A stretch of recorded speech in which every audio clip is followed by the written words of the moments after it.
Let's break down Arena today. How to win more games, how to avoid losses, and ensure that you get as much progress towards your Arbiter missions and the Great Hall as you possibly can each and every day, which usually means winning fights and not losing as much as you can. And there's a few little tips we could do to make sure that happens. Now, to do that, you're going to need to start off with building a good arena team, and we're going to break down what that means today. Usually you're going to need to start with your leader who has the aura, and that's going to really need to be a arena speed or just any ally speed boost, and that's going to be really easy if you can get your hands on like an Arbiter, but obviously if you're early game you won't, so you might have to rely on someone like Iodex Arter if you got him. Hopefully you do. If you're lucky enough, Sun Wukong. Now, if you don't have any good speed aura champions yet, and you're really struggling with your progress in Arena, then you might just want to start a new account. And if you do, you get all of these champions as you level up. And as you start the account on the first day, you can go to the promo code section and get your hands on Sun Wukong with the code MONKEYKING. And then you're going to be able to get that massive 25% Arena speed boost aura straight 28% straight from the get-go, which is absolutely massive. And obviously, if you start now, then you're going to get a triple legendary start, basically, with Karato, Fox Hunter, Wukong, and Lemonisi, right? So if you want to do that, check the link in the description or click scan the QR code above my head. You need to have a new account, log out of Player and play first, or play on a device that's mobile that's never played the game before. All right, anyway, let's talk about how we're going to progress to arenas on an existing account. So, team building, team composition, most important thing first. So let's take a look, right? Like I said, we want to get our ally speed boost as the first one. This is usually going to end up being a Wukong or a support champ. There's some different cases, but if we look at all of these auras here, if we go to speed, usually it's support champions. And you can do it like me here. Haikatoon isn't too bad. You might get your hands on her fairly early on. You've got Doom Priest if you got a lot of Force champs, or it's going to end up being Wukong or Iodex Arter for most players. Now, the faster the speed, the better. And you really want to get that because you want to be going first in as many games as possible. If you're not going first, then you're going to lose more games. It's just the way Arena works. You get such an advantage playing first. So the highest speed aura you can possible, for me, that's going to be Sun Wukong. So he's going to be my leader. And then you got 3 other slots to go for. Now, the way you build your team composition is really going to depend on what you've got available to you, but you're going to want to try and choose one sort of nuker. This is a champion that is designed to do as much damage as possible, as quickly as possible. You want to try and take down champions before the enemies even have a chance to attack, right? You just take that first hit and you go in and you knock them down before they have a chance to use their skills. That's going to improve your arena win rate massively. So you got your speed aura champ, and then you want to get your arena nuker. For me, that's Alice the Wanderer. Honestly, it's going to be any champion that you can just build up to the strongest possible. It's going to be someone that you put all of your resources in. You're going to want to try and fully book them up. You're going to want to try and fully gear them up. Obviously, full masteries, all that stuff, best relic you can. You put your best possible gear on this champion. Now, you might not have an amazing nuker right now, but with the Lemonisi, souls being available here through the chase, she may end up being a potential good option for you because she is going to scale pretty well in the early game for most players, just because of the fact that she has the 5-star soul. She's going to become pretty powerful. Whether it's Lemonisi or a different attack champ, you're going to want to build them in a certain way. You're going to want to try and get off of critical rate gauntlets. You want to get critical damage gauntlets and then achieve 100% critical rate through substats. So, for example, we've got a 3-roll critical rate here. I just realized we don't have the cursor on my boots, right? We've got more critical rate here, more critical rate here, and it kind of all stacks up, right? So you want to try and get 100% critical rate off of substats, and then you want critical damage percent on the gauntlets, and then attack percent on the chest if you can. for the primary stat, and then fully stack this up, ascend the gear, put everything you can into it, enchant it as much as you possibly can. You can even get a critical damage banner as well, you know, and that way you're going to build up as much damage as possible. You just want to do that. Get as much damage as possible. Another thing is you want some decent speed if possible. The speed aura is going to help, but you're really going to want to be able to get as much speed out as you can, just because it's going to keep you alive for longer. Now, the next part of your kit. So far, we've got the Speed Aura champion. We've got our Nuka. And then that leaves 2 slots left. Next, for me, it's going to be a Reviver. This is a champion that can get you back in the fight if things don't go your way. For example, if one of your best champs gets killed and you weren't expecting it, you can revive them again.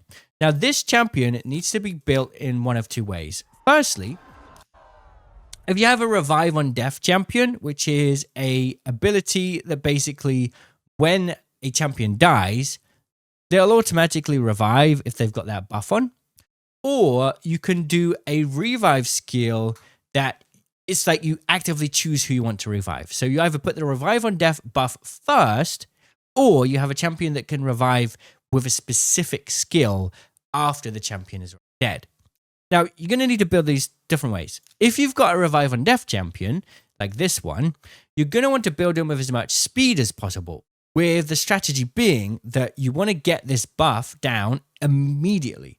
This champion wants to be the first champion in the game to start the fight, right? So that is going to be the first person to have their go. They need to have the highest speed possible. So we're talking speed boots, speed substats on everything that you can. I got a 3-roll speed here, a double roll speed here. We've got another roll of speed here. And I mean, that's about it. But in total, that's about 250 speed.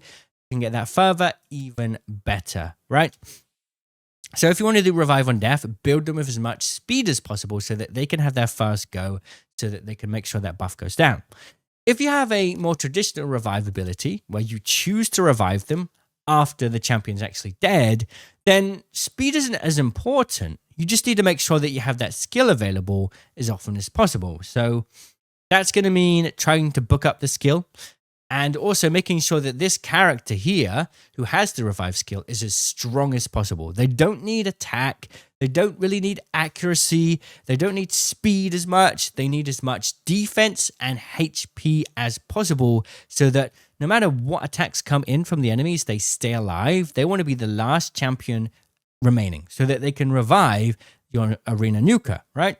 So we've basically built it with as much defense percent substats, resistance substats, HP percent, defense percent on the gloves, HP percent on the chest plate, and as much substats as possible in defense and HP, so that that support champion has the highest chance possible of staying alive. To put it in comparison, my total HP is 71,000 on Iodex Arta, and the defense is 4,500.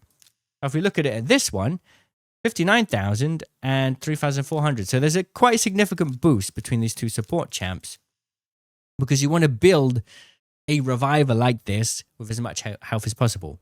So now you've got 3 champions, right? You've got your Speed Aura champ, you've got your Nuka, and you've got your Reviver, who is going to end up being like, you know, whether it's going to be someone like Cardio, who's Revive on Death, or someone like Iodex Arta, who has a skill to actively revive after the champion's already died. Build them the right way. Then you have 1 slot left, and this slot really does depend. It's going to depend on the team matchup. You might want to switch it up. You could do an ally attack champion, for example, Queen of Hearts, which basically allows you to just amp up even more damage. An ally attack skill here teams up with all allies to attack a single enemy. So basically, that's going to allow you to get all of your champions together to attack a single enemy. And it's sort of like giving your Arena Nuka an extra attack onto another target.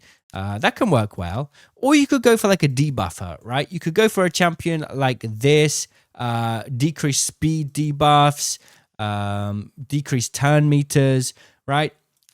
You could do something like that. You go for a debuffer, go for a team attack champ, or you could just put in another damage dealing champ if you've got it. Depends on what's available for you and how it fits into your team, but that 4th slot isn't really as important. It's not going to matter as much. So now let's go into some fights, and the next step really is to go in and talk about what fights to avoid. Number 1 fight to avoid is Arbiter teams. If you see Arbiter, run away. Arbiter has such good abilities that you're probably not going to win the fight. For example, I'm going to play this one and showcase to you. They have 30% ally speed increase, which means the Arbiter is probably going to go first because they're going to be built with a lot of speed. And then she's going to use all her debuffs, and you're probably not even going to be able to have a turn before your team is eliminated. Check this out, right? We go into this fight. The Arbiter goes first. Increased speed debuff comes in. And I'm unable to even fight, right? So this is why it's really, really important to always, and I lost my arena points just to showcase for you. It's really important to avoid Arbiter teams because they will always go first, until you get your Arbiter, right? So avoid that. There's going to be a lot of them. So yeah, keep that in mind. The next thing is to look for teams that aren't Arbiter teams and try and fight them. For example, we've got a team here with 290k power, which is similar power level to us. The best thing you can do, honestly, is try to avoid even matchups. Go for easy matchups, and if you can't find any, just wait to refresh the list. But you can make them work. So we're going to try and take a fight on this team. They've got an ally defense thing. We're going to look at this team and see how they're kind of stacked up. Obviously, they got a 6-star Rector Draft, who's a support champ, a defense champ, an attack, and a defense. So we're going to need to look and see how this team stacks up as we go into this fight. Obviously, the first thing is, because we got the arena lead, we're going to, the reviver with the speed, we're going to want to lead with that revive on death skill like we talked about. If you're playing someone like Iredex Arta, then you don't need to do this step, but if you got revive on death, then you do it. And then because we got the increased speed, we're going to be able to attack first. So now we can start looking at their HP to try and figure out which one's the most powerful and which one's the easiest to eliminate. Obviously, this one here on the right has the least amount of HP. They're probably going to be easiest to take out, and that's just going to make it a better numbers game for us to ensure that we can sort of make progress here. So we're going to attack this one first, and they do take a bit of damage, but it's not too much. And then we go in with our Alice, our Arena Nuker. We're looking at their stats here. Our A3 would be good if we can one-shot this. So we're going to try. We unfortunately get a target change. So the debuffs are starting to come out here. No problem. We're going for an AoE with our Tholin. At this point, we don't need to worry too much. We've got a revive on death. It's just going to be a game of getting out as much damage as we can on the targets that are available to us to try and eliminate. We've got a revive on death, so we're not too worried, right? And we're just going to keep on going. Okay, we managed to sheep one. And then once we can survive to get our next Arena Nuker attack coming in, we should be able to do a significant amount of damage. And we're whittling them down, you know? If they're a similar power to you and they're not dying, it means they've probably got a lot of defense on their stats and not too much attack. So we honestly just got to keep on trying. And the revive on death will run out now, so we've got to be very careful. And like that, we should be able to make progress. So if you, okay, we can do it again. So because they've been sped up really well, good speed, we can get that revive on death out really quickly again. Just one turn. And this should be it now. Oh, no, not quite. That's very tanky Rector Draft. But there we go. Now that should be it. So, you know, think about which targets you can eliminate as easy as possible. And that's usually going to be a best way to start things. Now, besides that, just make sure that you're careful, once again, of these Arbiter teams. Even in like a power matchup of this, I would still be wary. Like this Arbiter team could be built up really good and still beat us. Avoid Armands. This guy here on any team is going to ruin you. Another one to avoid. And be wary of this guy here. It's a 30% arena speed boost, but he's not as annoying as Arbiter if you've built up enough speed for yourself. And always make sure that you take advantage of these single team arena matchups. They'll be here fairly often. always take advantage of those and just play it on auto and just make progress bit by bit. It is a long grind to play Arena and get the Arbiter missions done and complete your Great Haul. If you get on every day and increase your win rate as much as possible with these strategies, then you'll get there a little bit quicker. Hopefully you found this video useful. If you did, let me know. And if you didn't, let me know why. And I'll see you in the comments. Cheerio.